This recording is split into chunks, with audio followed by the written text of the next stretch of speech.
part. What is it called? Hold on, wait. Par par par parable. The Stanley Parable. Something.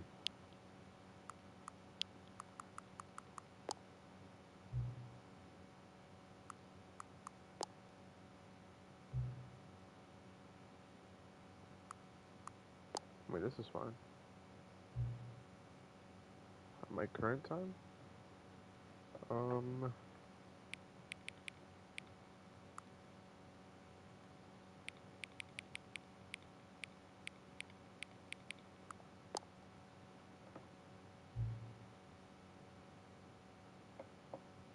Access to disconnect for the menu. Okay.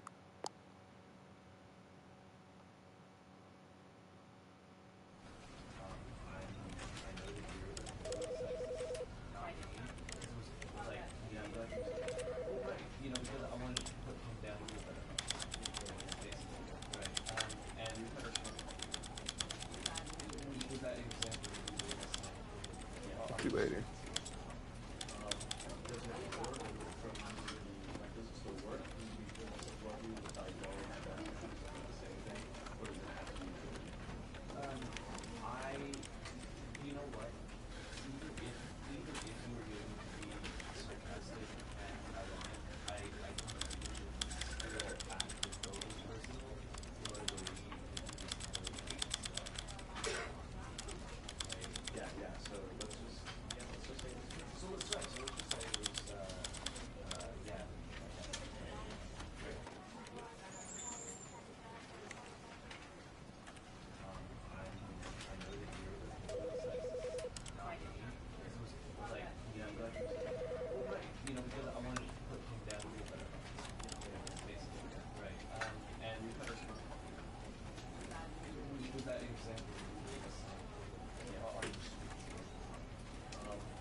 Is that it?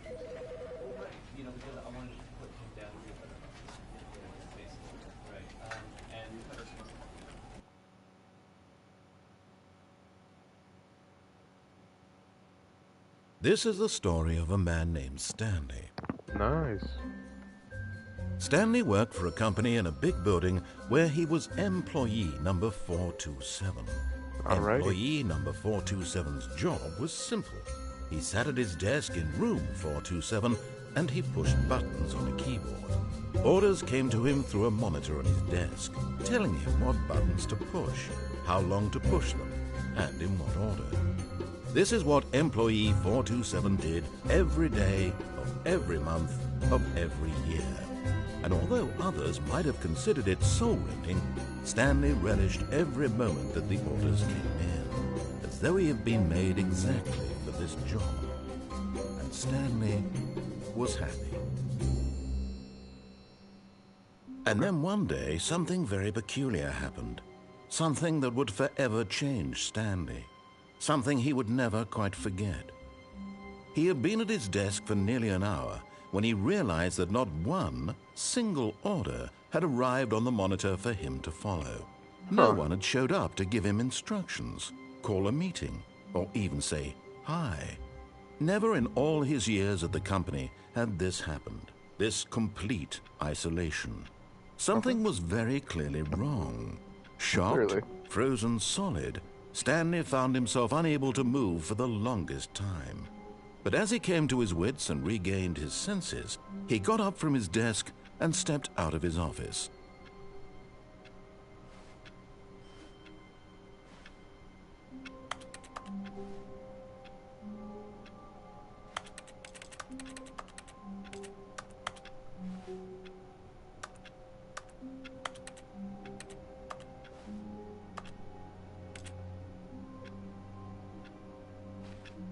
crouch.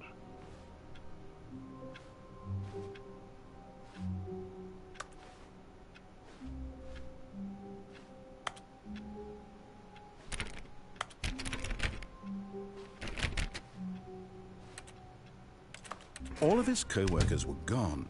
What could it mean? Stanley decided to go to the meeting room. Perhaps he had simply missed a memo.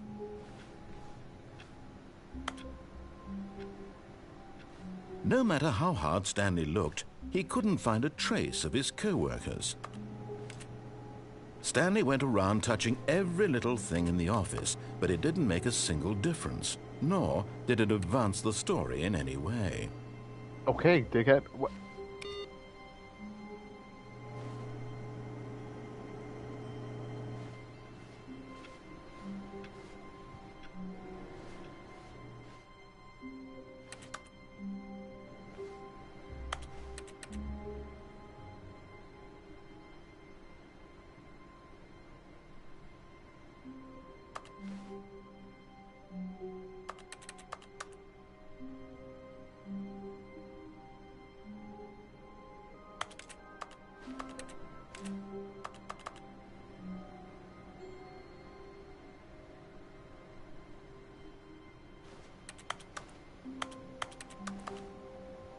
Huh.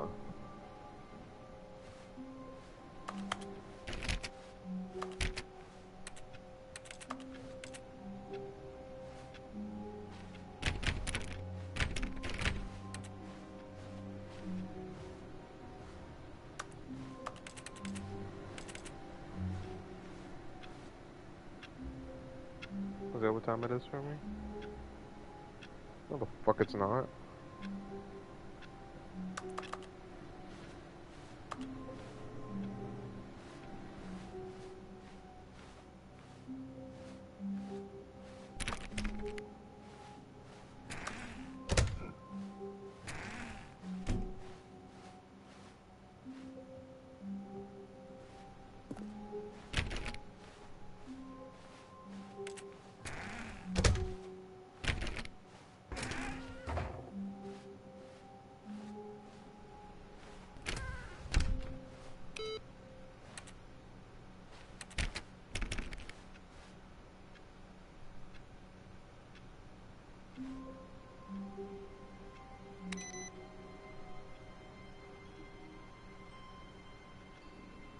Can I use mouse and keyboard or no?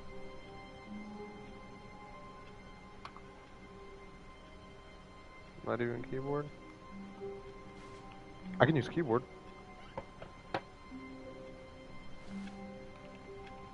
Hold on, wait. Do I need to reconnect this?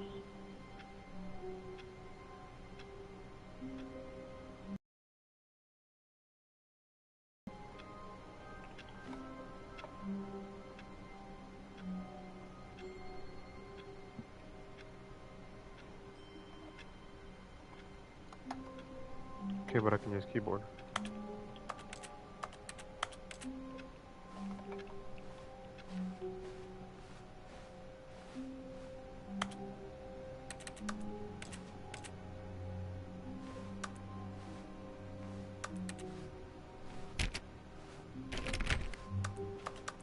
Stanley clicked on literally every single door in the office because he doesn't pick up well on cues from his environment.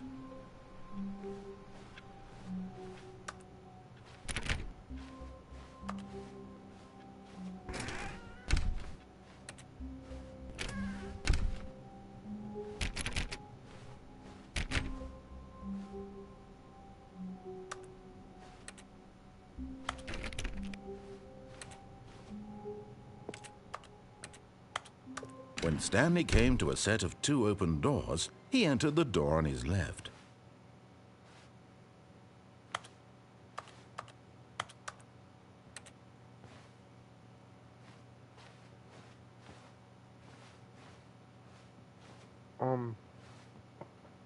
What fucking door do I enter?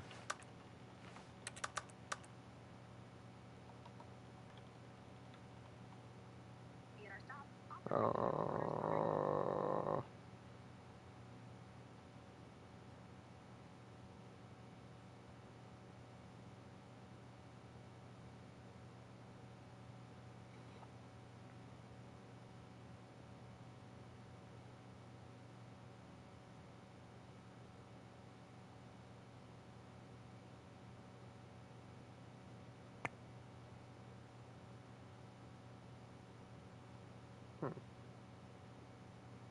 You know what? This is my following orders.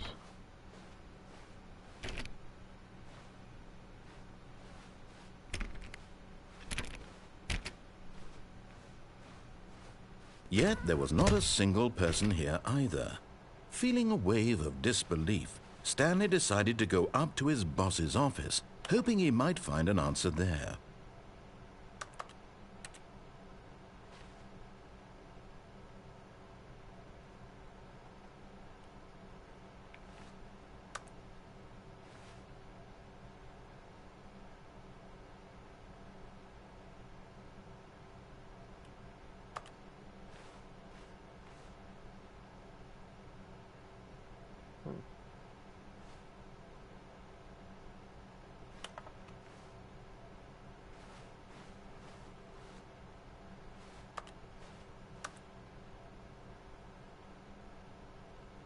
Yes.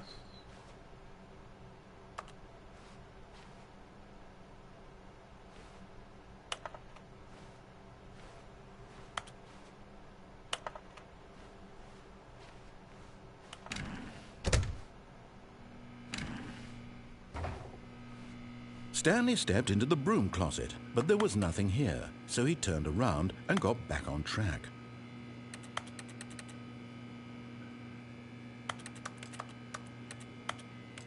There was nothing here. No choice to make, no path to follow, just an empty broom closet. No reason to still be here.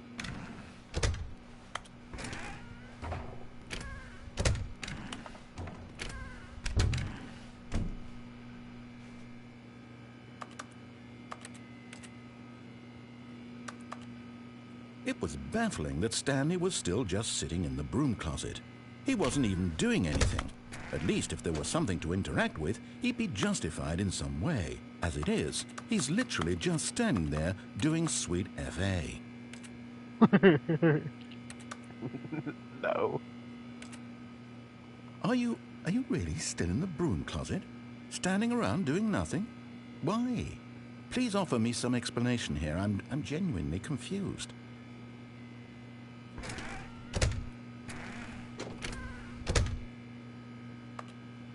You do realize there's no choice or anything in here, right? If I'd said Stanley walked past the broom closet, it didn't even occur to me because literally this closet is of absolutely no significance to the story whatsoever. I never would have thought to mention it.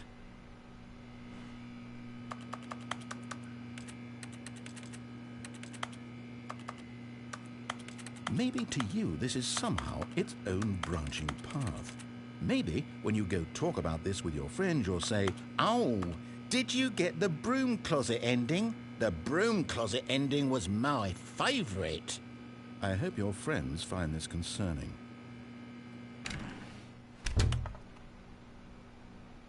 Is there a broom closet ended?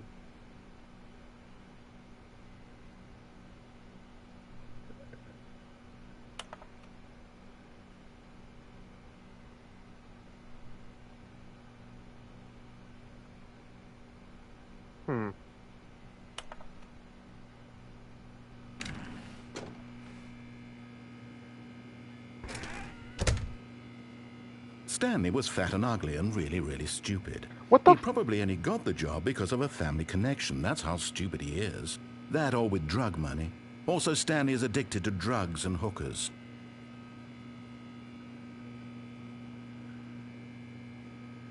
Well, I've come to a very definite conclusion about what's going on right now. You're dead. You got to this broom closet, explored it a bit, and were just about to leave because there's nothing here, when a physical malady of some sort shut down your central nervous system and you collapsed in front of your screen. Well, in a situation like this, the responsible thing is to alert someone nearby so as to ensure that your body is taken care of before it begins to decompose. Hello? Anyone who happens to be nearby? The person at this computer is dead. They have fallen prey to any number of your countless human physiological vulnerabilities. It's indicative of the long-term sustainability of your species. Please remove their corpse from the area and instruct another human to take their place, making sure they understand basic first-person video game mechanics and filling them in on the history of narrative tropes in video gaming, so that the irony and insightful commentary of this game is not lost on them. All right, when you've done that, just step out into the hallway. Ah, second player, it's good to have you on board. I guarantee you can't do any worse than the person who came before you. What if I just go back in? You too? Unbelievable. I'm at the mercy of an entire species of invalids. Perhaps there's a monkey nearby you can hand the controls to. A fish? Fungus? Look, you can hammer out the details. I'm not particularly picky. I'll just be waiting for when you're ready to pick up the story again.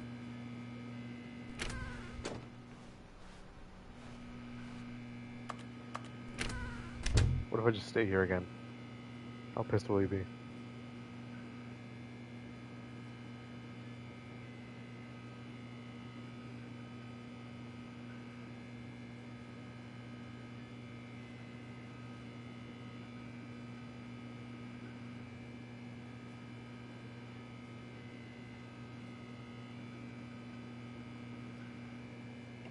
Okay, fine. Coming to a staircase, Stanley walked upstairs to his boss's office.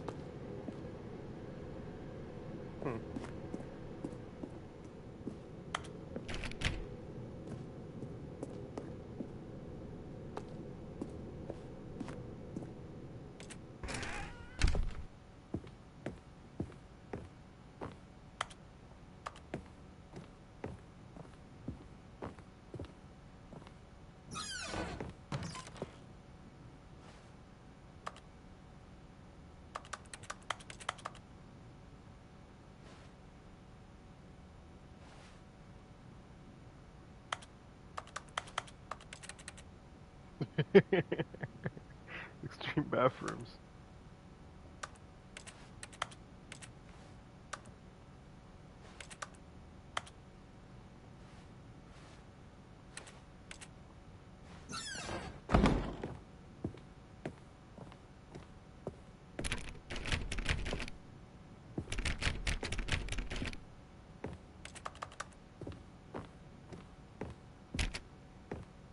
Stepping into his manager's office, Stanley was once again stunned to discover not an indication of any human life. Shocked, unraveled, Stanley wondered in disbelief who orchestrated this. What dark secret was being held from him? What he could not have known was that the keypad behind the boss's desk guarded the terrible truth that his boss had been keeping from him. And so the boss had assigned it an extra secret PIN number, 2845. But of course, Stanley couldn't possibly have known this.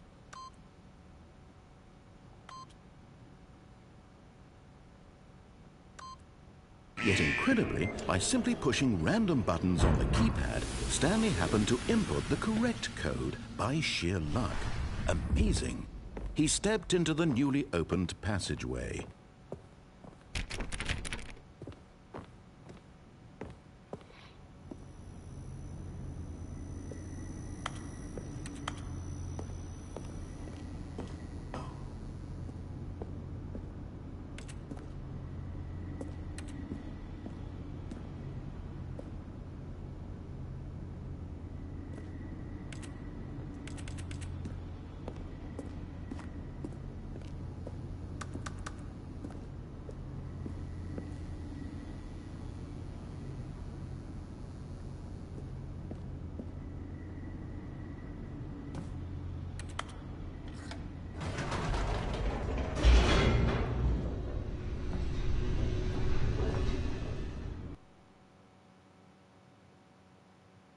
Descending deeper into the building, Stanley realized he felt a bit peculiar. It was a stirring of emotion in his chest, as though he felt more free to think for himself, to question the nature of his job. Why did he feel this now, when for years it had never occurred to him? This question would not go unanswered for long.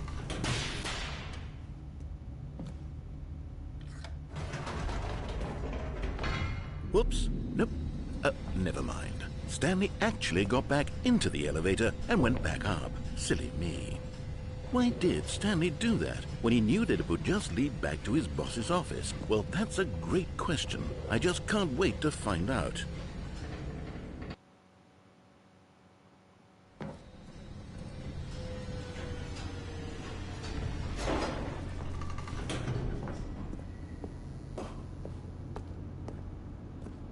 Huh.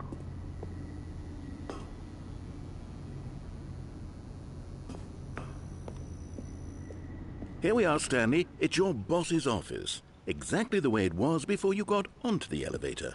It's still just exactly what it is. What a decision you've made to come up here and look at the office again.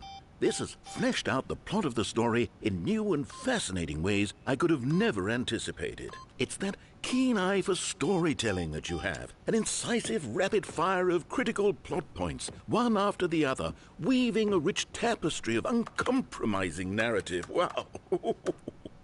I'm bolted to the edge of my seat.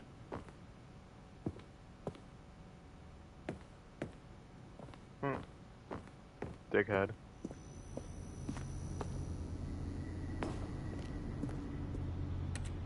Incredible. Now he's getting back into the elevator and going down again. Ladies and gentlemen, how does he keep coming up with all of this? Surely this time Stanley will walk forward into the spooky corridor, won't he?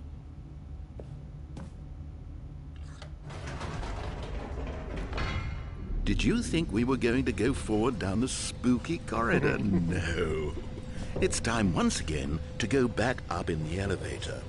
I can't even begin to grapple with what might be up there. Is it the boss's office again? Or what if it's the boss's office this time? The suspense is killing me.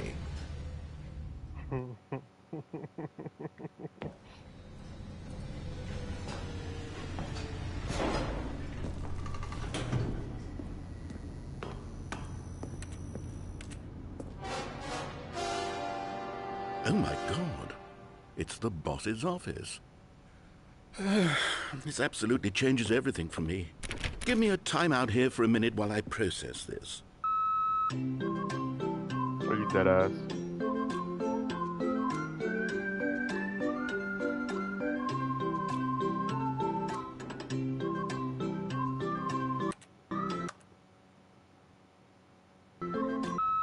Okay, I'm ready. I'm prepared to embrace this stunning revelation and to move forward with... No! No, wait! No! I need more time to process.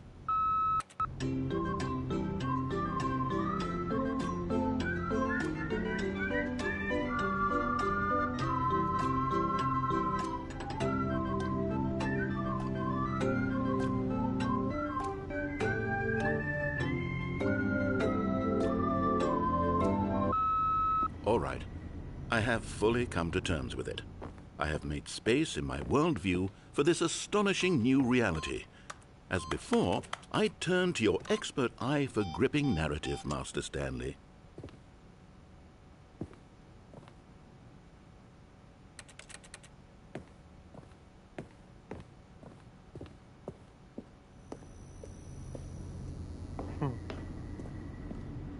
Of course. Going back down in the elevator. How did I not anticipate it?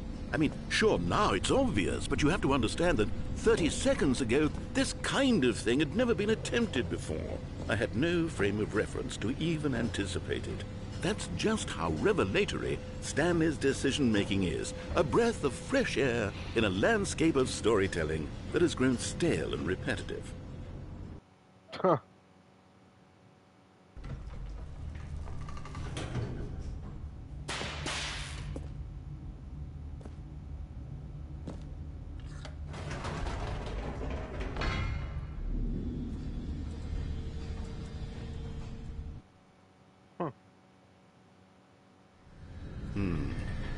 You know what? I've just thought of something. Hold on, let's stop for a moment. Don't you realize? It's the anticipation, Stanley.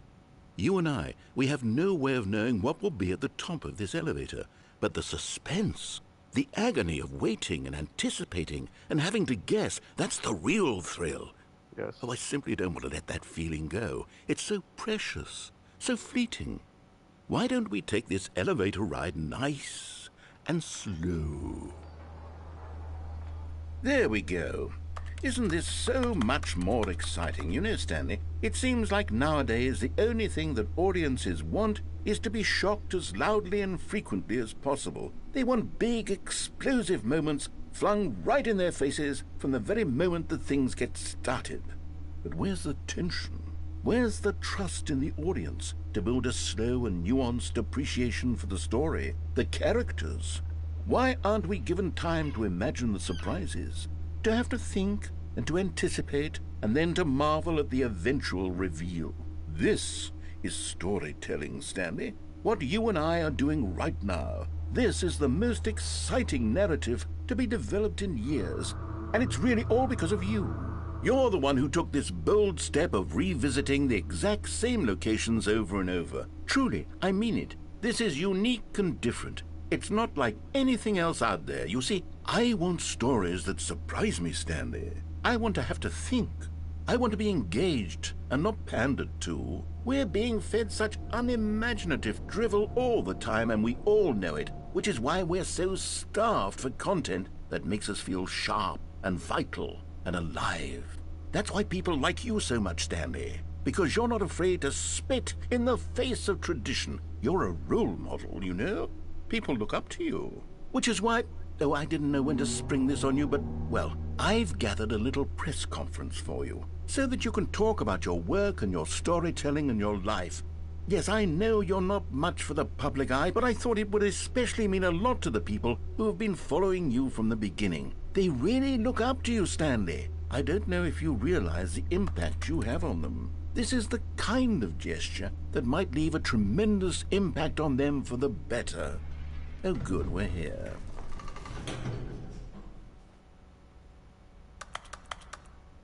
Oh.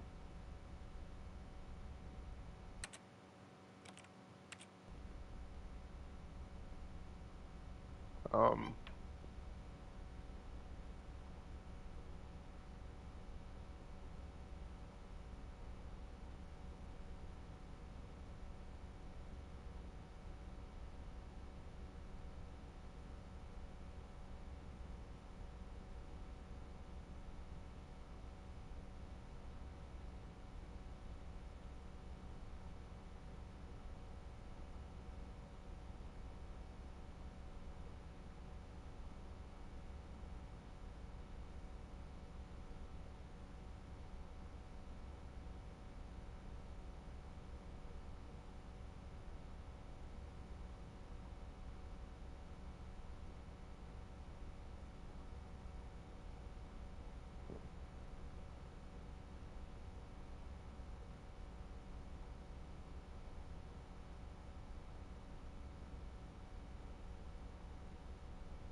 Okay, the room where we're holding the press conference should be just around the corner here somewhere.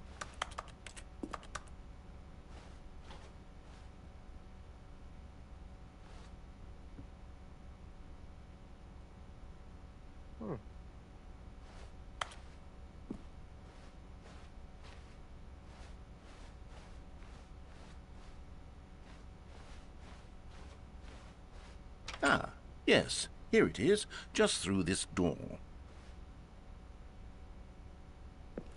What the hell is this?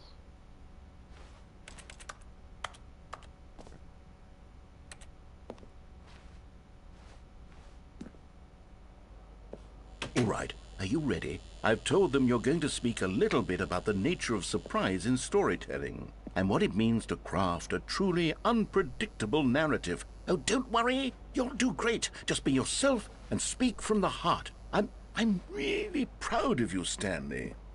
Okay, it looks like they're ready for you. Go get 'em.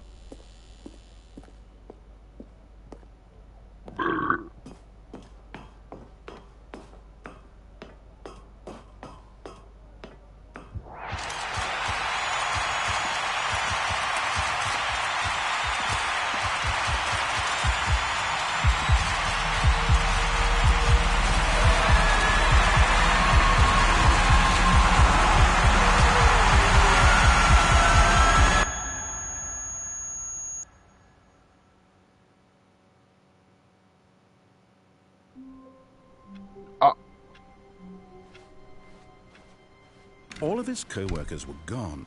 What could it mean? Stanley decided to go to the meeting room. Perhaps he had simply missed a memo.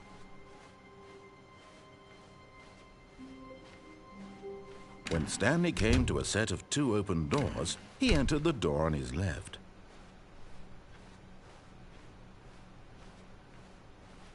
Yet there was not a single person here either. Feeling a wave of disbelief, Stanley decided to go up to his boss. Oh no, no, not again. I won't be part of this. I'm not going to encourage you. I'm not going to say anything at all. I'm just going to be patient and wait for you to finish whatever it is you enjoy doing so much in this room. Please take your time.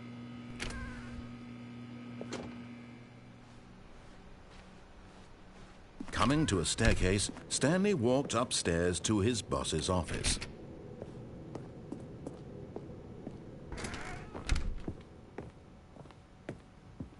Stepping into his manager's office, Stanley was once again stunned to discover not an indication of any human life. What could... Stanley was in such a rush to get through the story as quickly as possible, he didn't even have a single minute to just let the narrator talk.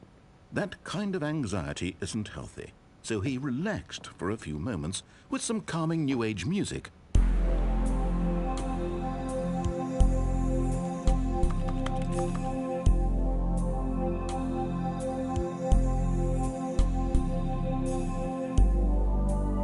Feeling soothed and rejuvenated, Stanley calmly walked forward into the opened passageway.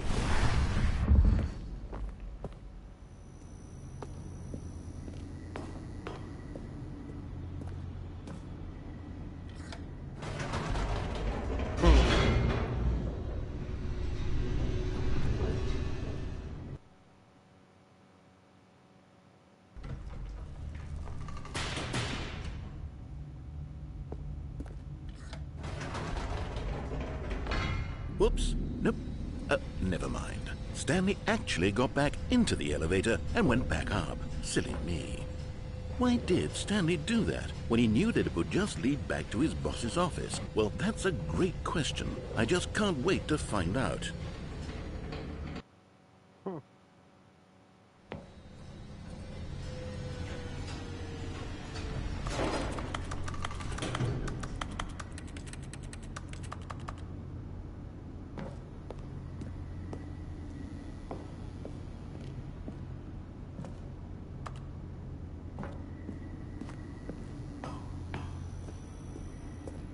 Here we are, Stanley. It's your boss's office. Exactly the way it was before you got onto the elevator.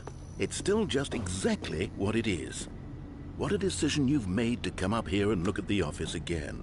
This has fleshed out the plot of the story in new and fascinating ways I could have never anticipated. It's that keen eye for storytelling that you have, an incisive rapid fire of critical plot points, one after the other, weaving a rich tapestry of uncompromising narrative. Wow! I'm bolted to the edge of my seat. Incredible. Now he's getting back into the elevator and going down again. Ladies and gentlemen, how does he keep coming up with all of this?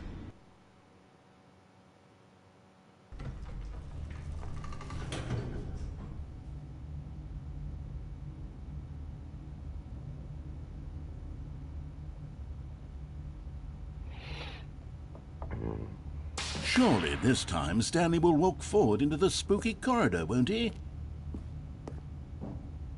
Stanley walked straight ahead through the large door that read Mind Control Facility.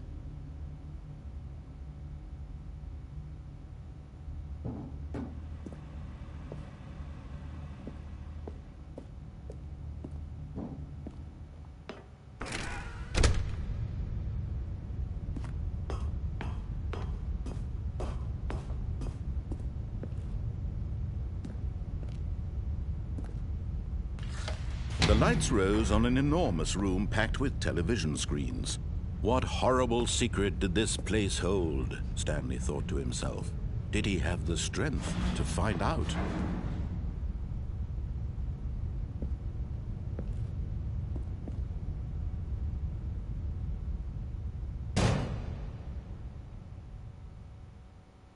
Aha! You've made it to the bottom of the mind control facility. Welcome! You see, back when the Stanley PABLO first launched in 2013, getting to the bottom of the mind control facility was a bug that we simply didn't catch during development. And you all sent us lots of photos of it on Twitter and acted very superior about it. And you're all very, very clever. Good for you. Anyway, when it came time to update the game, we knew that we had to do something about this little goof of ours, so here you go. New content. You can call it the bottom of the mind control room ending, if that enhances your perception of the value of these updates. Isn't that what you crave? New content? Always more content, more content, more. And I'm here to give it to you. I'm here to make it seem like we really covered every nook and cranny of the game, with secrets and Easter eggs. How about this? We wrote a new piece of music just for this section. You won't hear it anywhere else in the game. It's a secret that's just for you. That's how special you are. We call this track, Good Job You've Made It to the Bottom of the Mind Control Facility. Well done.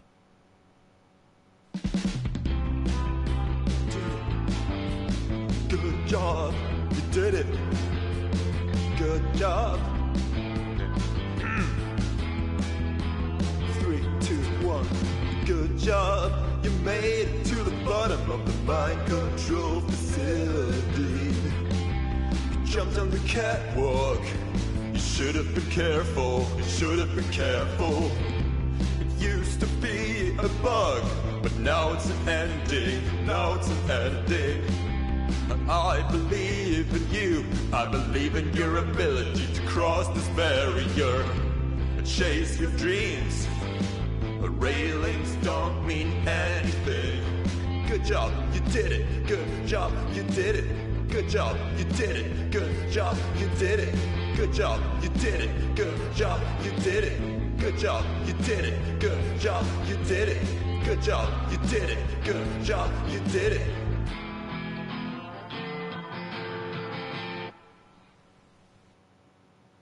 Wow.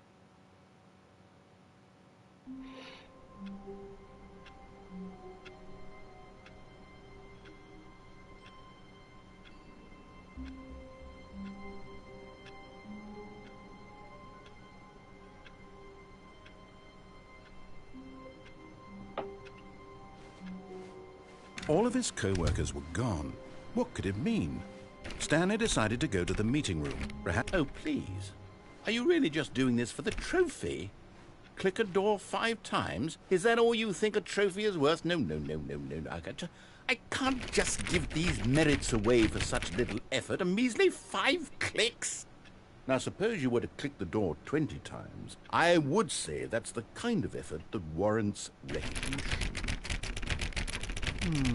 I have to say, I'm still not feeling the satisfaction of witnessing true effort for a noble cause. Perhaps 50 clicks will do it. Yes, almost certainly 50 clicks.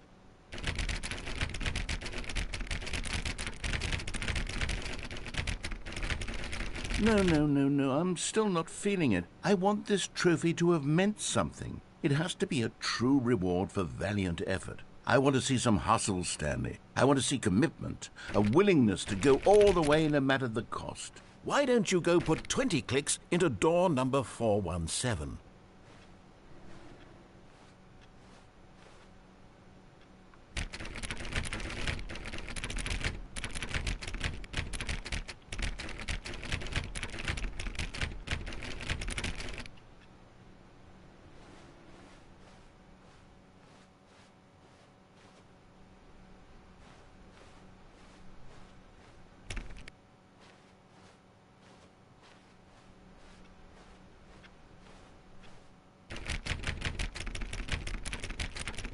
Oh, great. Now, go click a few times on door 437.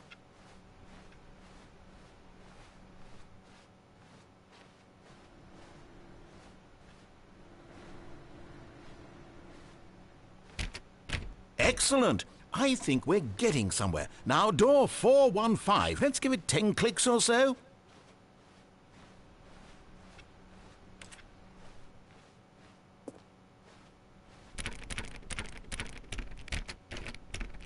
Now, back to door number 437.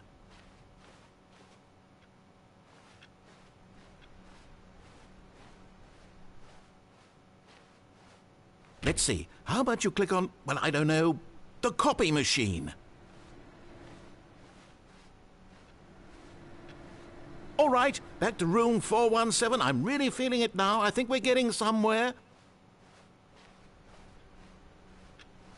Okay, now go climb on employee 419's desk.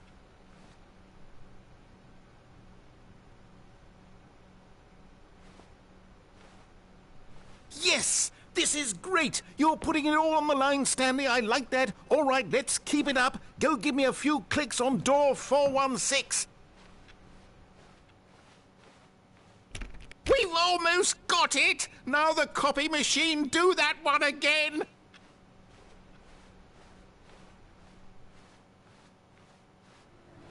Finish it off, Stanley! 5 clicks on door 430!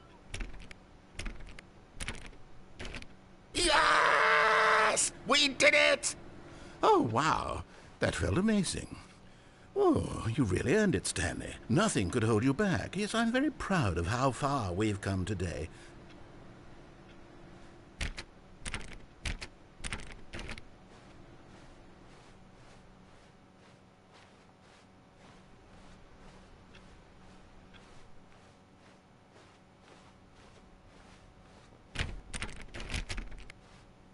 When Stanley came to a set of 2 open doors, he entered the door on his left.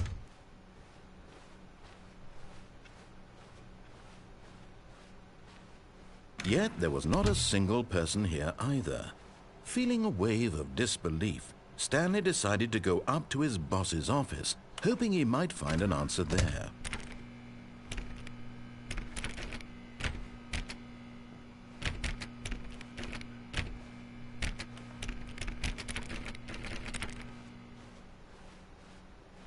Coming to a staircase, Stanley walked upstairs to his boss's office.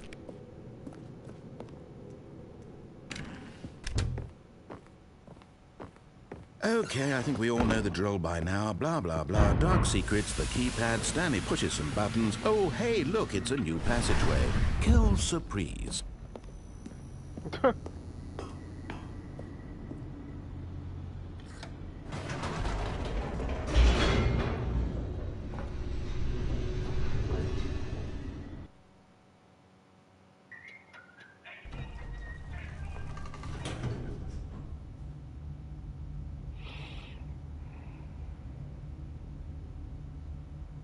Yawn.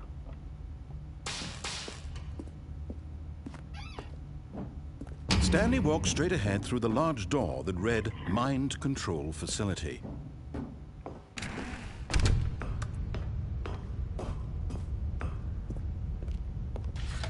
The lights rose on an enormous room packed with television screens. What horrible secret did this place hold? Stanley thought to himself. Did he have the strength to find out?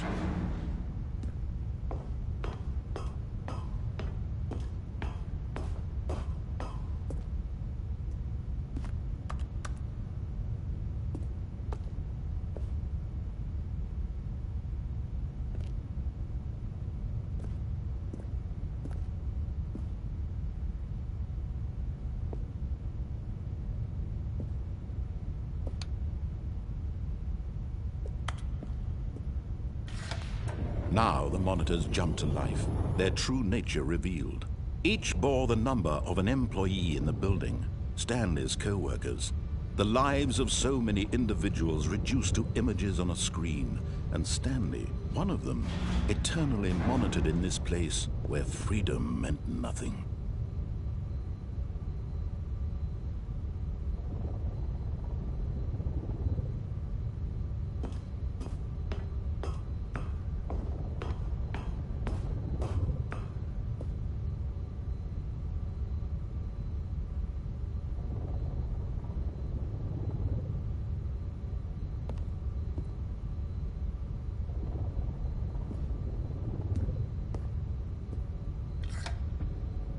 This mind control facility, it was too horrible to believe. It couldn't be true. Had Stanley really been under someone's control all this time? Was this the only reason he was happy with his boring job? That his emotions had been manipulated to accept it blindly? No, he refused to believe it. He couldn't accept it. His own life in someone else's control? Never! It was unthinkable, wasn't it? Was it even possible?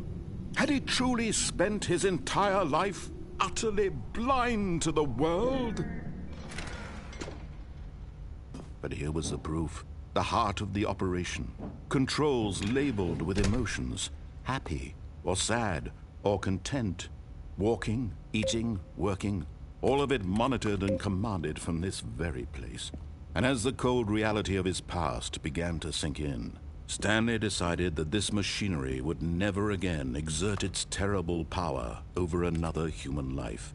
For he would dismantle the controls once and for all.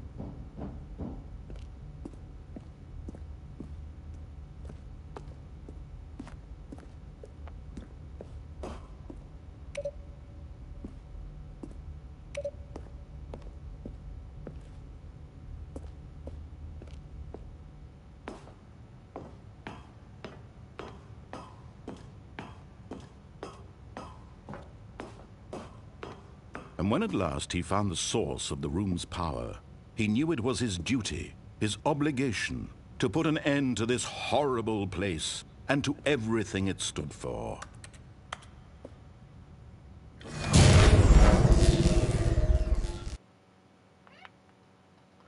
Oh, okay. Well, I guess I'm dead.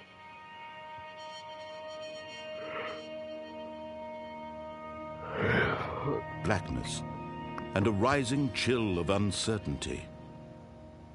Was it over? Yes! He had won! He had defeated the machine, unshackled himself from someone else's command. Freedom was mere moments away. And yet, even as the immense door slowly opened, Stanley reflected on how many puzzles still lay unsolved. Where had his co-workers gone? How had he been freed from the machine's grasp? What other mysteries did this strange building hold? But as sunlight streamed into the chamber, he realized none of this mattered to him, for it was not knowledge or even power that he had been seeking, but happiness. Perhaps his goal had not been to understand, but to let go. No longer would anyone tell him where to go, what to do, or how to feel. Whatever life he lives, it will be his. And that was all he needed to know.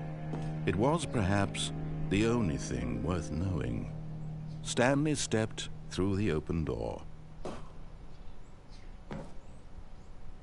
Stanley felt the cool breeze upon his skin, the feeling of liberation, the immense possibility of the new path before him. This was exactly the way, right now, that things were meant to happen. And Stanley was happy.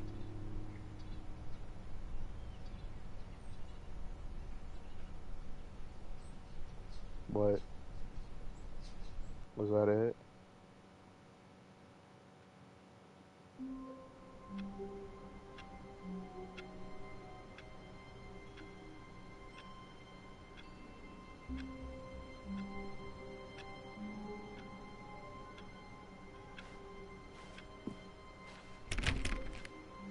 All of his co-workers were gone.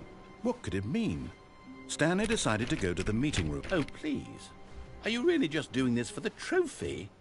click a door 5 times? Is that all you think a trophy is worth? No. I can't just give these merits away for such little effort. When Stanley came to a set of 2 open doors, he entered the door on his left.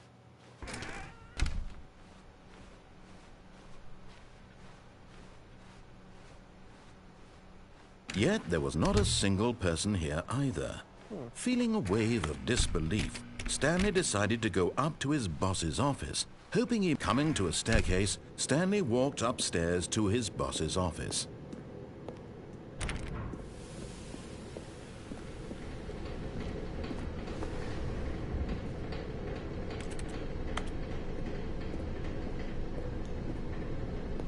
But Stanley just couldn't do it. He considered the possibility of facing his boss. Admitting he had left his post during work hours, he might be fired for that. And in such a competitive economy, why had he taken that risk? All because he believed everyone had vanished? His boss would think he was crazy. And then something occurred to Stanley. Maybe, he thought to himself, maybe I am crazy. All of my co-workers blinking mysteriously out of existence in a single moment for no reason at all? None of it made any logical sense. And as Stanley pondered this, he began to make other strange observations. For example, why couldn't he see his feet when he looked down? Why did doors close automatically behind him wherever he went? And for that matter, these rooms were starting to look pretty familiar. Were they simply repeating? No, Stanley said to himself, this is all too strange. This can't be real. And at last, he came to the conclusion that had been on the tip of his tongue. He just hadn't found the words for it. "I'm dreaming!" he yelled. "This is all a dream." Oh, what a relief Stanley felt to have finally found an answer, an explanation. His co-workers weren't actually gone. He wasn't going to lose his job. He wasn't crazy after all. And he thought to himself, I suppose I'll wake up soon. I'll have to go back to my boring real-life job pushing buttons. I may as well enjoy this while I'm still lucid. So, he imagined himself flying and began to gently float above the ground. Then he imagined himself soaring through space on a magical starfield, and it too appeared. It was so much fun, and Stanley marveled that he had still not woken up. How was he remaining so lucid? And then perhaps the strangest question of them all entered Stanley's head. One he was amazed he hadn't asked himself sooner. Why is there a voice in my head dictating everything that I'm doing and thinking? Now the voice was describing itself being considered by Stanley, who found it particularly strange. I'm dreaming about a voice describing me, thinking about how it's describing my thoughts, he thought. And while he thought it all very odd and wondered if this voice spoke to all people in their dreams, the truth was that, of course, this was not a dream. How could it be? Was Stanley simply deceiving himself, believing that if he's asleep, he doesn't have to take responsibility for himself? Stanley is as awake right now as he's ever been in his life. Now, hearing the voice speak these words was quite a shock to Stanley. After all, he knew for certain, beyond a doubt, that this was in fact a dream. Did the voice not see him float and make the magical stars just a moment ago? How else would the voice explain all that? This voice was a part of himself too. Surely, if he could just... He would prove it. He would prove that he was in control, that this was a dream. So he closed his eyes gently, and he invited himself to wake up. He felt the cool weight of the blanket on his skin, the press of the mattress on his back, the fresh air of a world outside this one. Let me wake up, he thought to himself. I'm through with this dream. I wish it to be over. Let me go back to my job. Let me continue pushing the buttons. Please, it's all I want. I want my apartment and my wife and my job. All I want is my life exactly the way it's always been. My life is normal. I am normal. Everything will be fine. I am okay.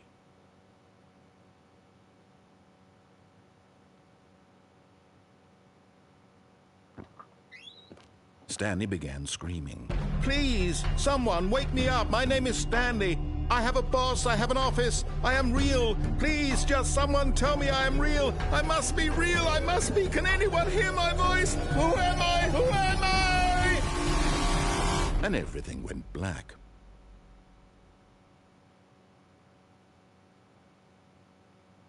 This is the story of a woman named Mariella.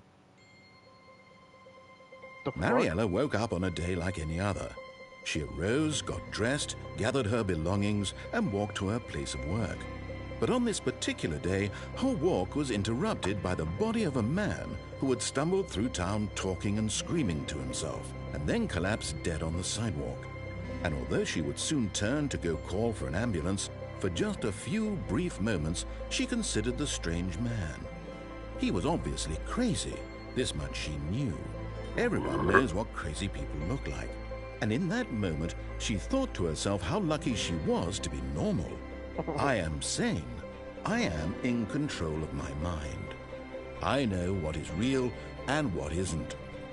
It was comforting to think this, and in a certain way, seeing this man made her feel better. But then she remembered the meeting she had scheduled for that day, the very important people whose impressions of her would affect her career, and by extension, the rest of her life. She had no time for this, so it was only a moment that she stood there, staring down at the body. And then she turned and ran.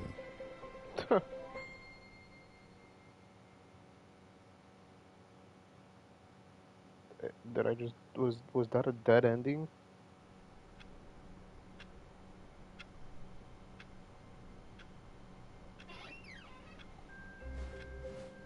Stanley decided to go to the meeting room to check on his co-workers. He never functioned well by himself and constantly needed support and guidance from others, so the thought of total solitude was terrifying to him. When Stanley came to a set of 2 open doors, he entered the door on his left.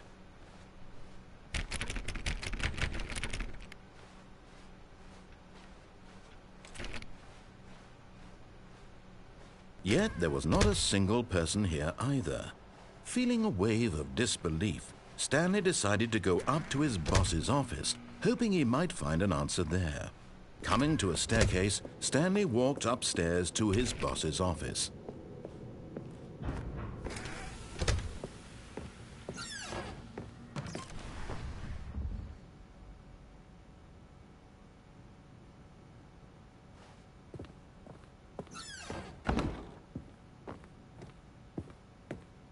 Here's the door, just go.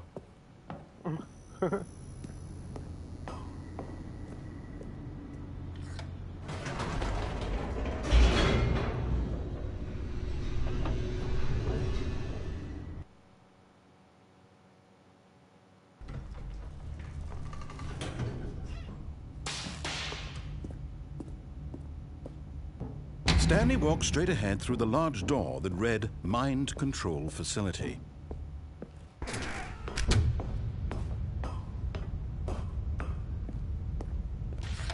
The lights rose on an enormous room packed with television screens. What horrible secret did this place hold? Stanley thought to himself. Did he have the strength to find out?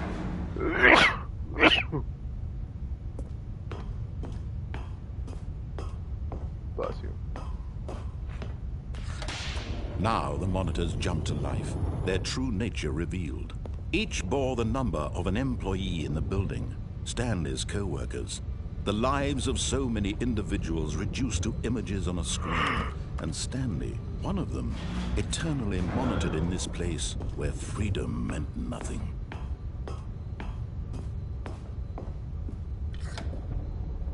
This mind control facility, it was too horrible to believe. It couldn't be true. Had Stanley really been under someone's control all this time? Was this the only reason he was happy with his boring job? That his emotions had been manipulated to accept it blindly? No, he refused to believe it. He couldn't accept it. His own life in someone else's control?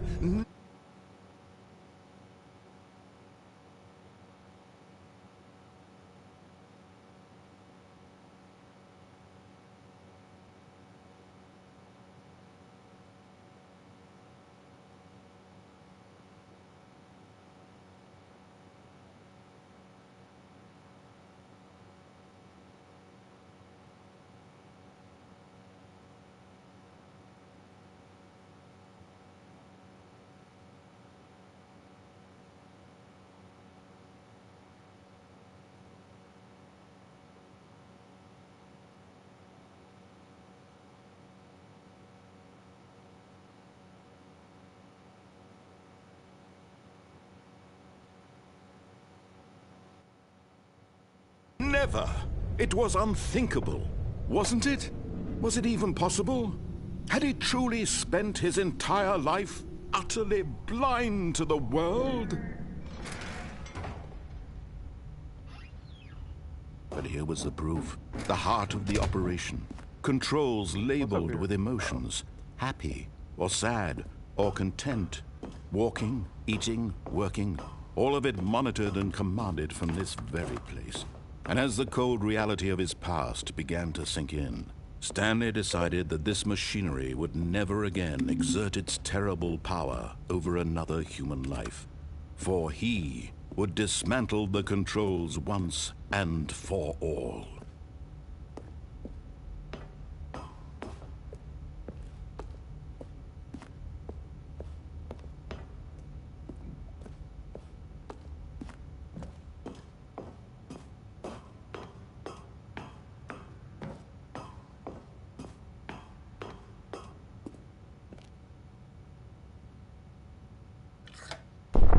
Oh, Stanley, you didn't just activate the controls, did you? After they kept you enslaved all these years, you go and you try to take control of the machine for yourself. Is that what you wanted? Control?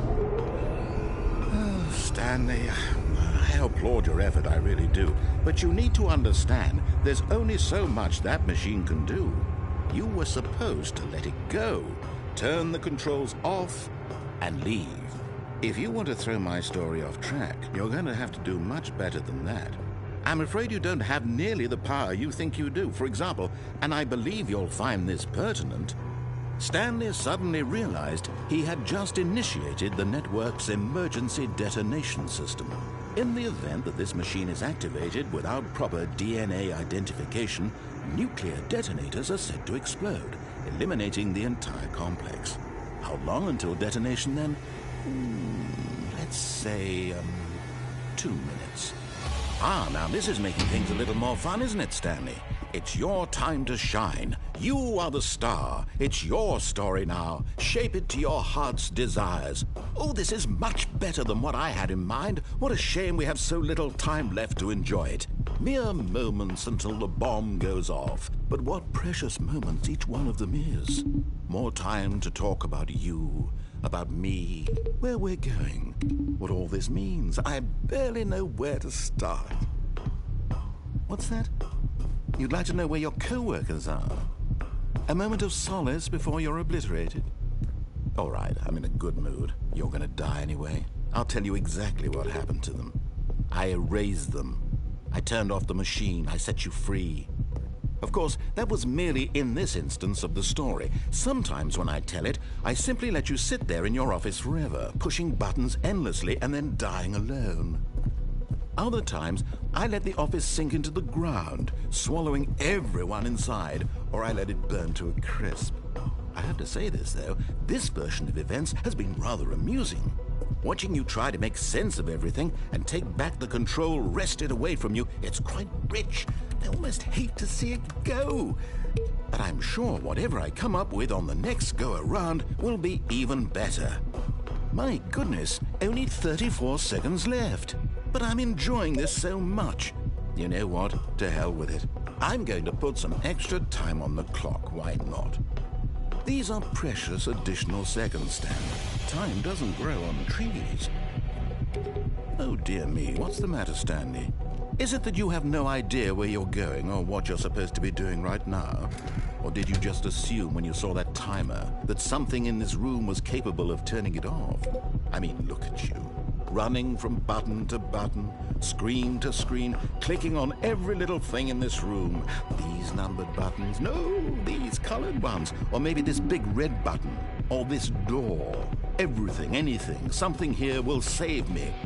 Why would you think that, Stanley? That this video game can be beaten? Won? Solved? Do you have any idea what your purpose in this place is? Stanley, you're in for quite a disappointment. But here's a spoiler for you. That timer isn't a catalyst to keep the action moving along. It's just seconds ticking away to your death. You're only still playing instead of watching a cutscene because I want to watch you for every moment that you're powerless. To see you made humble. This is not a challenge. It's a tragedy. You wanted to control this world, that's fine.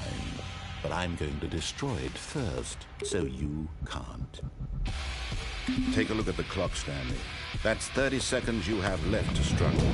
30 seconds until a big boom and then nothing. No ending here, just you being blown to pieces. Will you cling desperately to your frail life, or will you let it go peacefully? Another choice. Make it count, or don't. It's all the same to me, all a part of the joke.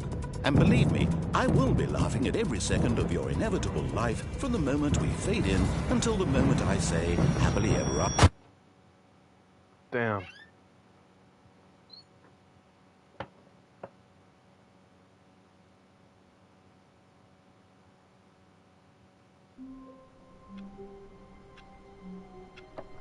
I'll be back. Leave a potty.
How wonderful.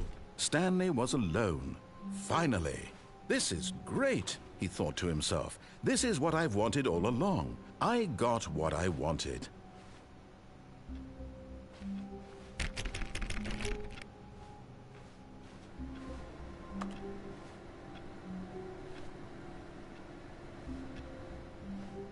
No matter how hard Stanley looked, he couldn't find a trace of his co-workers.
Stanley went around touching every little thing in the office, but it didn't make a single difference. Nor did it advance the story. When Stanley came to a set of 2 open doors, he entered the door on his left.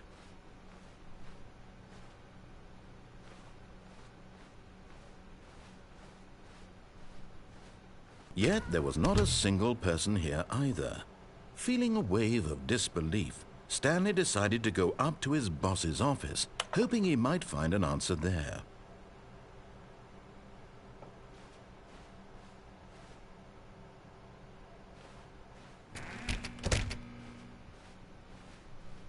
Coming to a staircase, Stanley walked upstairs to his boss's office.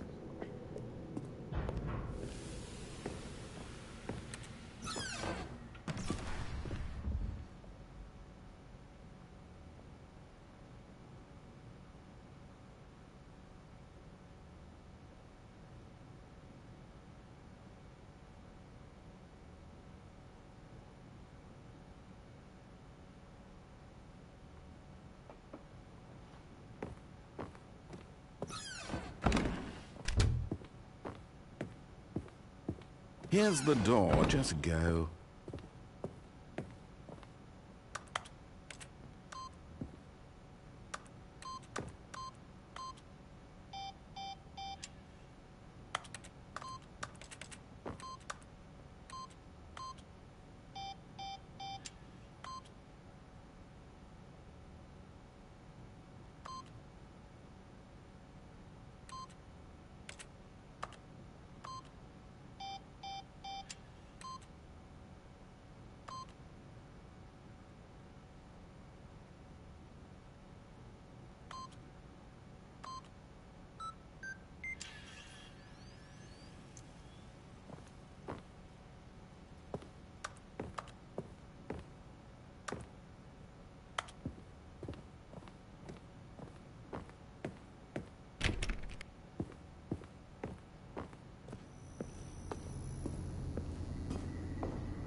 Stanley walked straight ahead through the large door that read Mind Control Facility.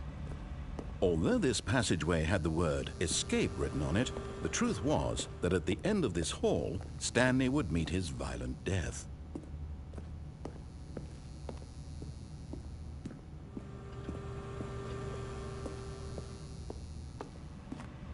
But of course, Stanley thought better of it and realized he simply had too much to live for.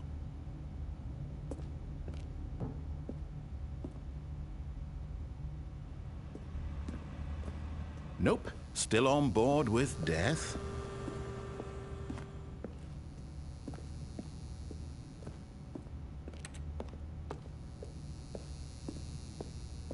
The door behind him was not shut.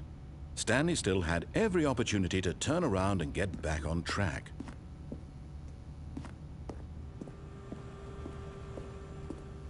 At this point, Stanley was making a conscious, concerted effort to walk forward and willingly confront his death.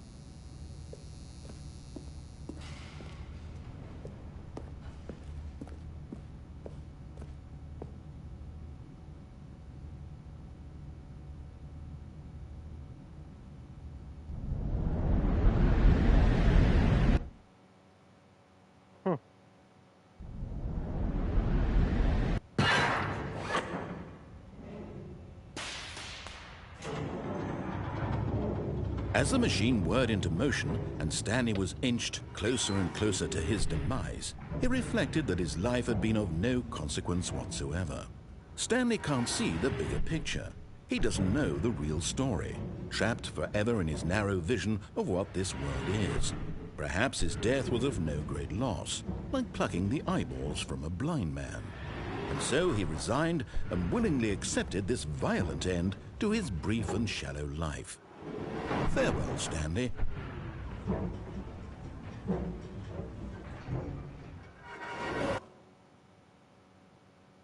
Farewell, Stanley, cried the narrator, as Stanley was led helplessly into the enormous metal jaws. In a single visceral instant, Stanley was obliterated as the machine crushed every bone in his body, killing him instantly.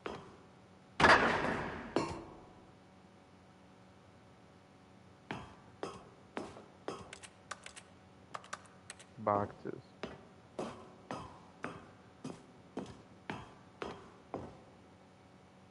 And yet it would be just a few minutes before Stanley would restart the game, back in his office, as alive as ever. What exactly did the narrator think he was going to accomplish?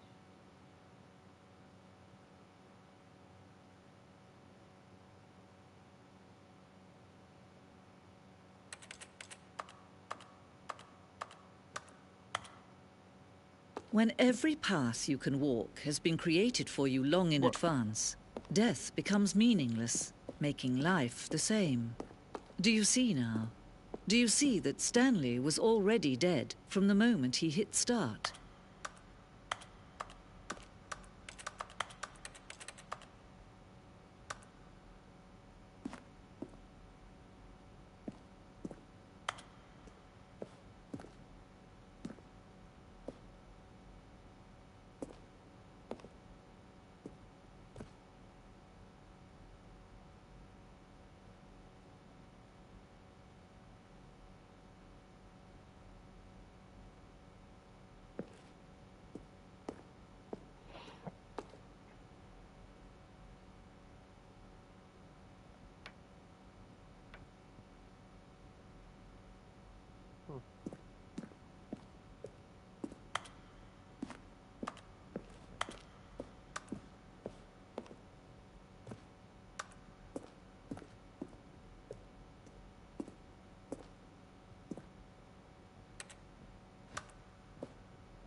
He thought that was accurate.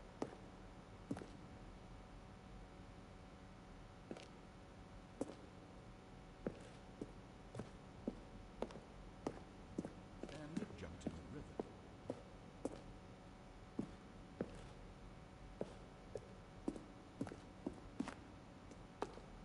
Big red button. Then he pushed the number 8.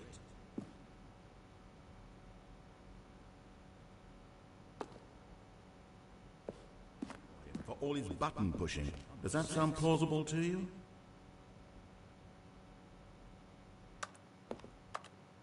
And finally, he pushed the number 6.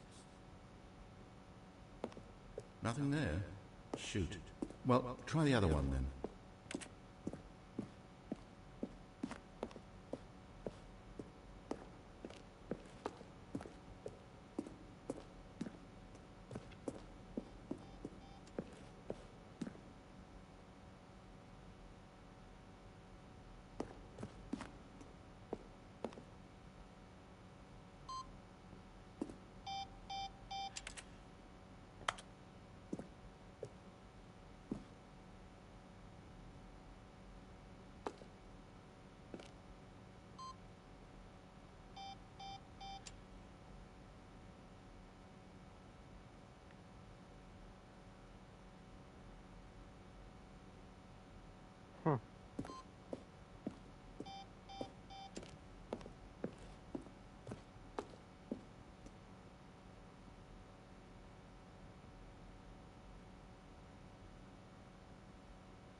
so weird.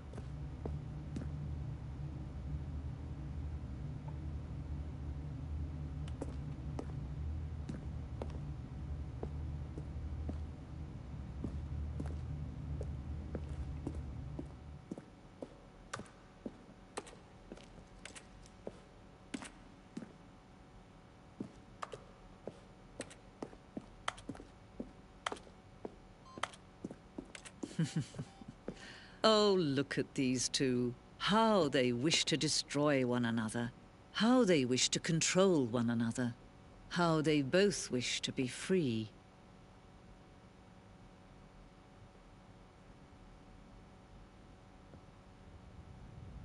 Can you see? Can you see how much they need one another? No, perhaps not. Sometimes these things cannot be seen.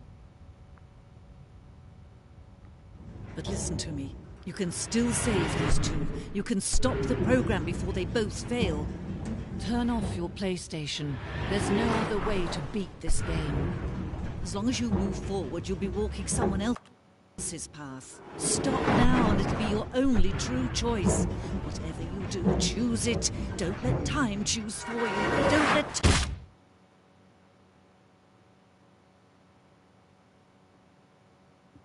Huh. I'm still alive.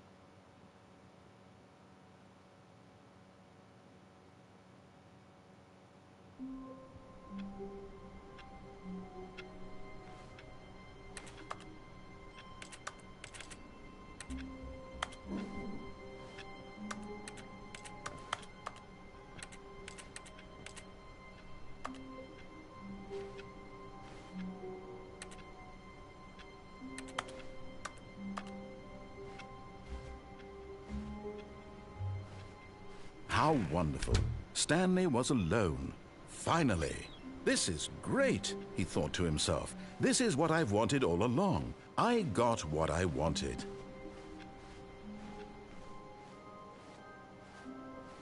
Oh, new content?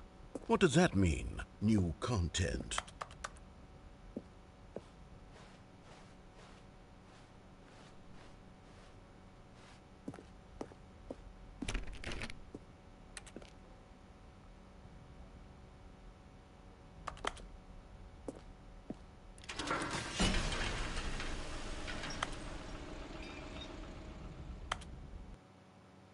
Huh.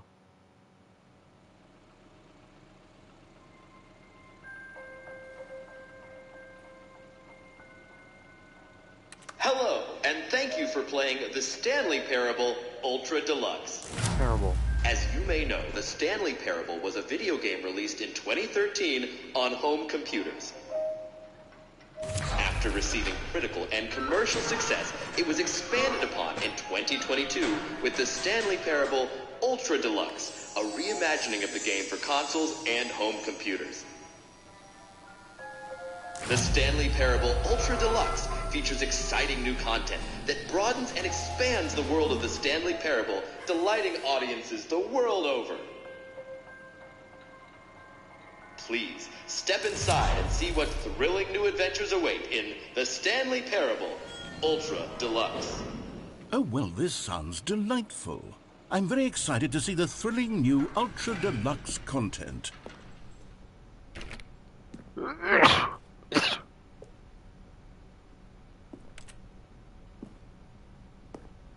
Okay, so far it's an elevator.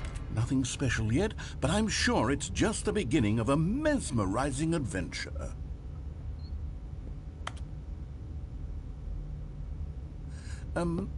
Is it broken? What's going on here? Should we be moving somewhere or... Oh, there we go. All right, finally, at long last, it's on to the new content. I've never been more ready. Let's do it.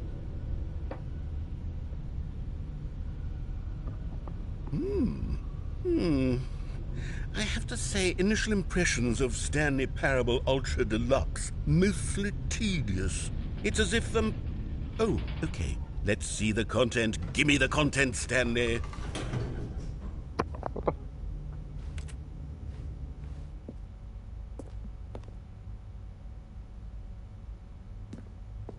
All right.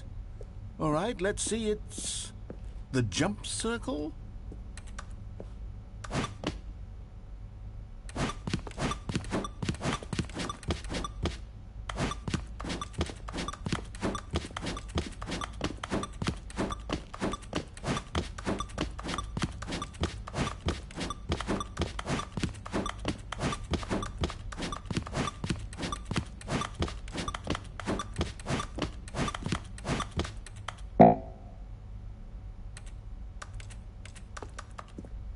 Oh man. Oh, okay. Is that it? Surely that's not all the new content. There has to be something else, right? Yeah, no, what the hell? What is all this? What is this bullshit?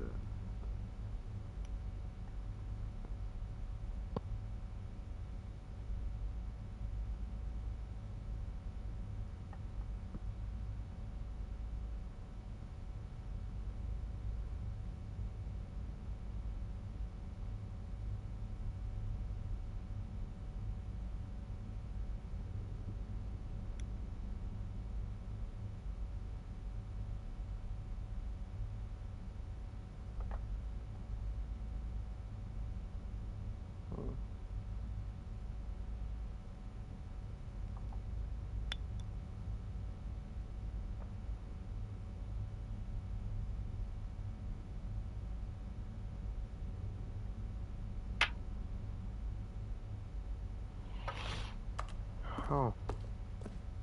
I was trying to fix a watch, sorry.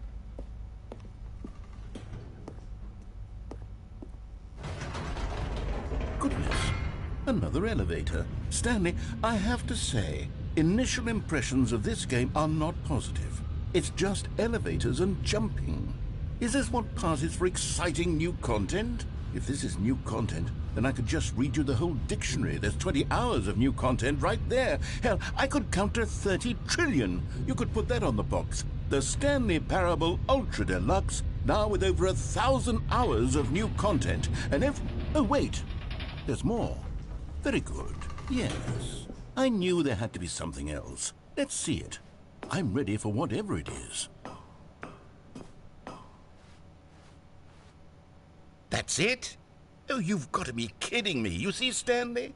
This is what happens when greedy video game developers with no respect for their fan base rush a cheap expansion to market for no reason other than to make an easy dollar. And don't get me started on the level of craftsmanship that's gone into it. In fact, I'm looking right now at the game's trophies, and it's hard to believe one of them actually says, "Test trophy, please ignore." What quality assurance department signed off on this? I'm infuriated and I'm offended, and I intend to find these people on Twitter and hold them personally accountable. It's my fault, Stanley. I built up too much anticipation around the new content, I'm afraid. It could never have lived up to such expectations. If you're still with me, why don't we just reset the game, and we'll try to get back to what the Stanley Parable is really about. No frills, no gimmicks. Just you and me having a great time together like always. What do you say, friend? Oh shit, you did it for me. Okay.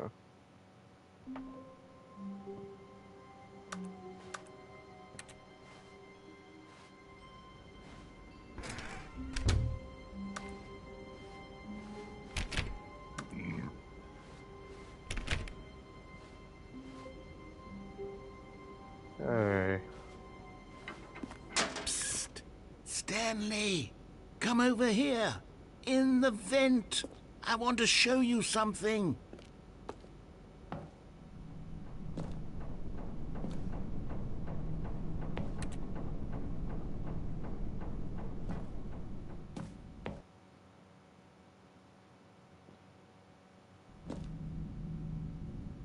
Really? Okay, you remember how cheap and unsatisfying the new Ultra Deluxe content turned out to be? Well, it got me thinking about the past and how much better the Stanley Parable used to be.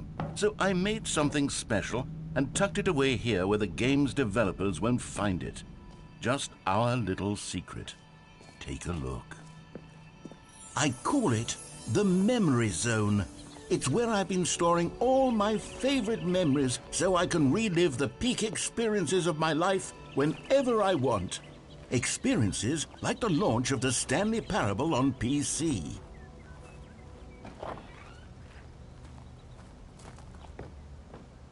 You see, Stanley, doesn't the memory zone remind you of how wonderful Stanley Parable was before it was sullied with a cheap PlayStation port?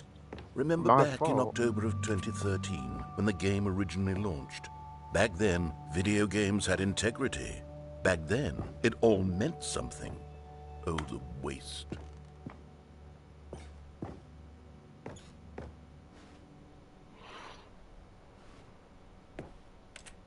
Me first dollar.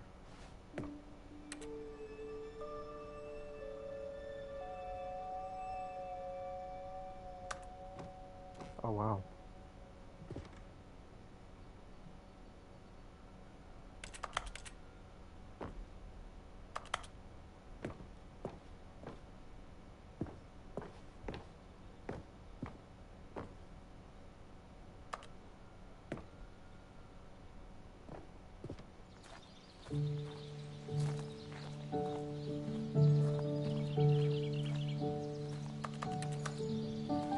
Je suis dans la mémorisation, c'est la prière. And over here is where I keep reviews of the Stanley Parable. Like this stunning triumph of games journalism, 10 out of 10 from Destructoid.com. James Stephanie Sterling writes, and I quote, "Where so many games that aspire to be more than games end up less than any form of art, Stanley Parable strives and then succeeds to be every game ever created."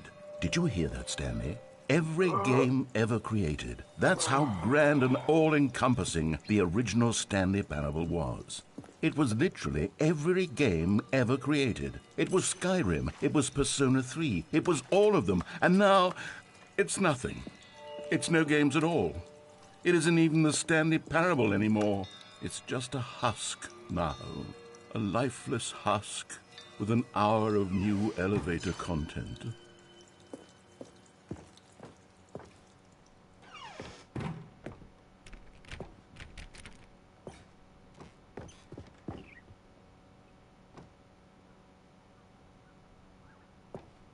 Is that Portal?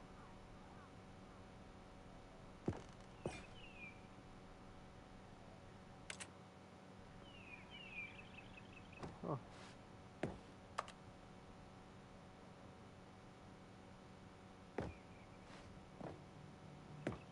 Original.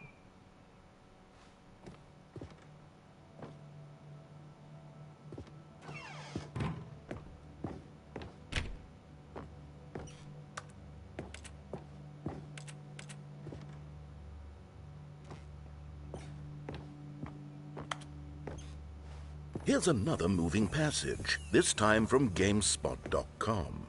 The Stanley Parable is both a richly stimulating commentary on the nature of choice in games and one that offers some of the most enjoyable, surprising, and rewarding choices I've ever been confronted with in a game. 9 out of 10. Don't you get it, Stanley? The game was perfect.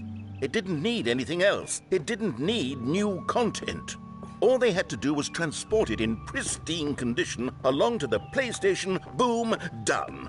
And they couldn't even do that. Couldn't resist the urge to go meddling with a beloved franchise.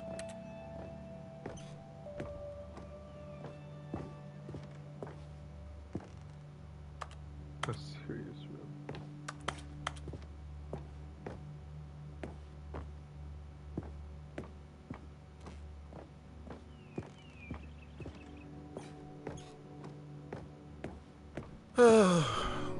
These were simpler times, Stanley.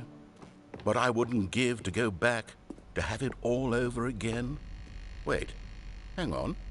I don't recall this part of the memory zone before. What's this? What's down here?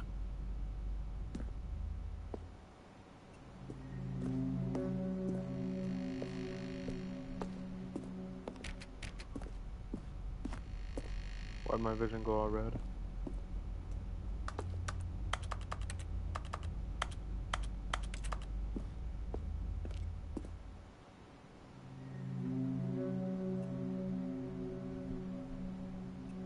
Oh, hey, I don't like that.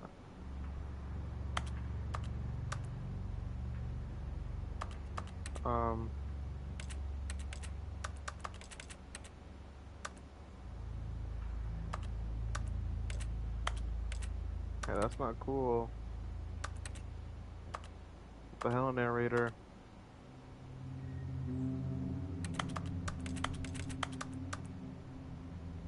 Um,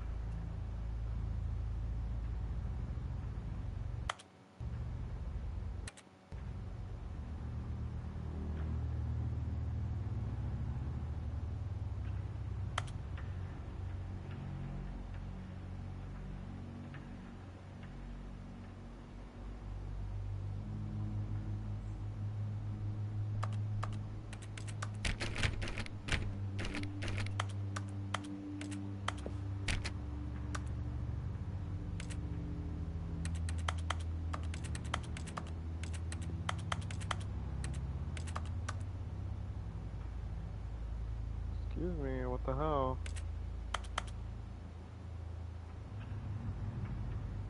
What is this?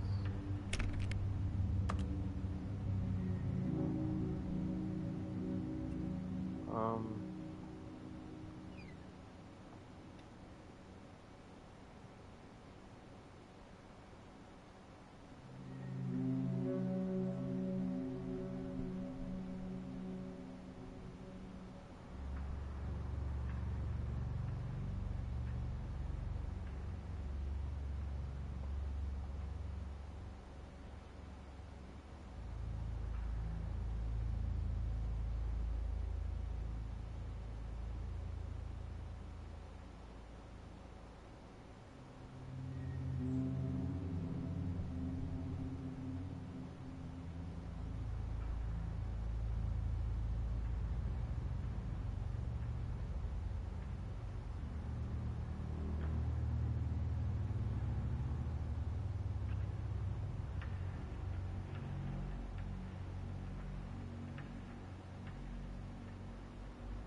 hmm.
Well,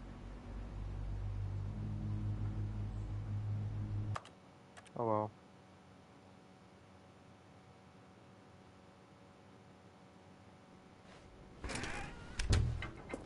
Psst! Stanley! Come over here!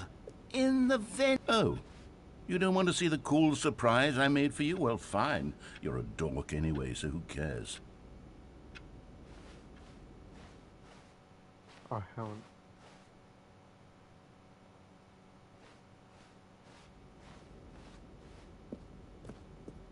Oh, never mind. You're not a dog.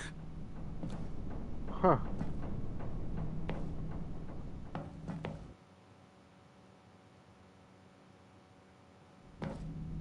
Okay, you remember how cheap and unsatisfying the new Ultra Deluxe content turned out to be? Well, it got me thinking about the past, and how much better the Stanley Parable used to be. So I made something special and tucked it away here where the game's developers won't find it. Just our little secret. Take a look. I call it the Memory Zone. It's where I've been storing all my favorite memories so I can relive the peak experiences of my life whenever I want. Experiences like the launch of the Stanley Parable on PC. You see, Stanley, doesn't the Memory Zone remind you of how wonderful Stanley Parable was? And over here is where I keep reviews of the Stanley Parable. Like this stunning triumph of games journalism, 10 out of 10 from Destructoid.com. James Stephanie Sterling writes, and I quote, "Where so many games that aspire to be more than games end up less than any form of art, Stanley Parable strives and then succeeds to be every game ever created." Did you hear that, Stanley? Every game ever created. That's how grand and all-encompassing the original Stanley Parable was. It was literally every game ever created. It was Skyrim, it was Persona 3, it was all of them, and now it's nothing. It's no games at all. It isn't even the Stanley Parable anymore. It's just a husk now. A lifeless husk with an hour of new elevator content.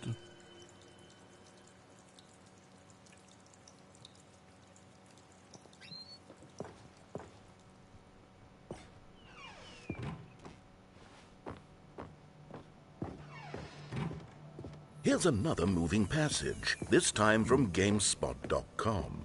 The Stanley Parable is both a richly stimulating commentary on the nature of choice in games and one that offers some of the most enjoyable, surprising, and rewarding choices I've ever been confronted with in a game. 9 out of 10. Don't you get it, Stanley? The game was perfect. It didn't need anything else. It didn't need new content.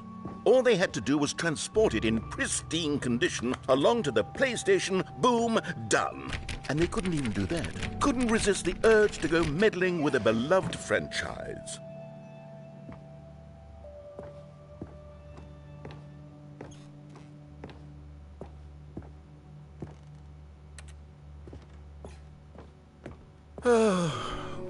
These were simpler times, Stanley. But I wouldn't give to go back to have it all over again. Wait, hang on. I don't recall this part of the Memory Zone before. What's this? What's down here? Oh no, oh God, no, Stanley. It's a collection of reviews from Pressurized Gas, the extremely popular online storefront for computer games. I haven't looked at these in years. I can't even imagine what's been collecting down here. Surely these reviews were glowing as well, weren't they? Honestly, I could not be bothered to play this game to full completion. The narrator is obnoxious and unfunny, with his humor and dialogue proving to be more irritating than entertaining. Unfunny! I'm not trying to be funny. I'm trying to make a serious work of art. I suppose I could write up a handful of gags to insert into the Stanley Parable, but the insights that I can't even imagine where I'd have the room to stick them.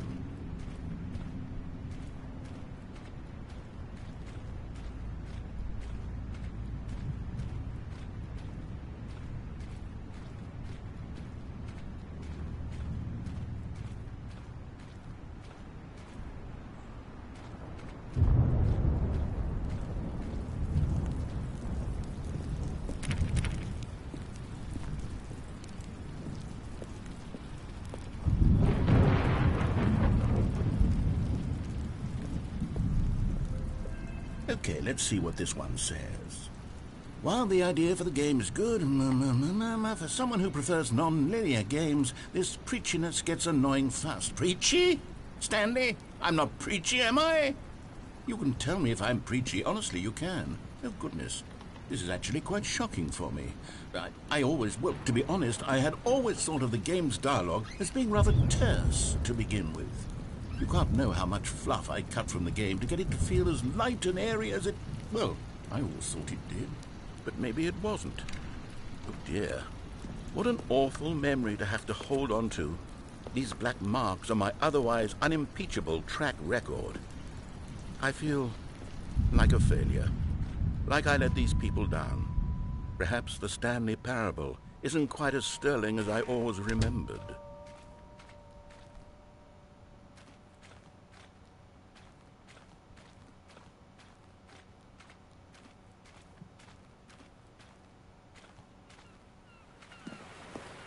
What's this one got to say?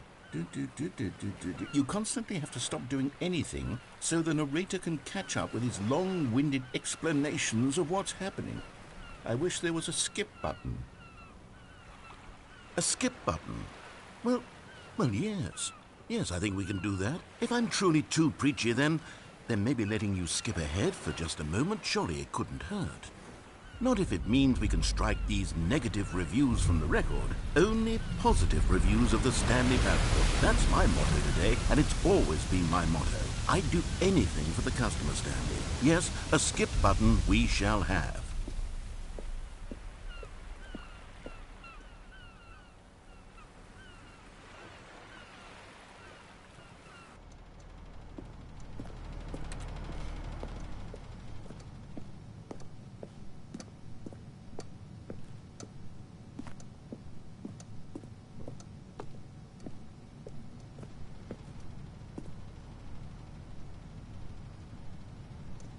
And here it is. Go ahead and give it a shot. I'll pop you forward in time so that the second my incessant droning starts to bore you, with just the push of a button, you'll have zipped right past it. It's what the players have been asking for, and I'm very proud to have delivered. No more listening to me rambling on and on and on. No. The Stanley Parable is a game for the people. And if the people want silence, then by goodness, that's what they're going to get.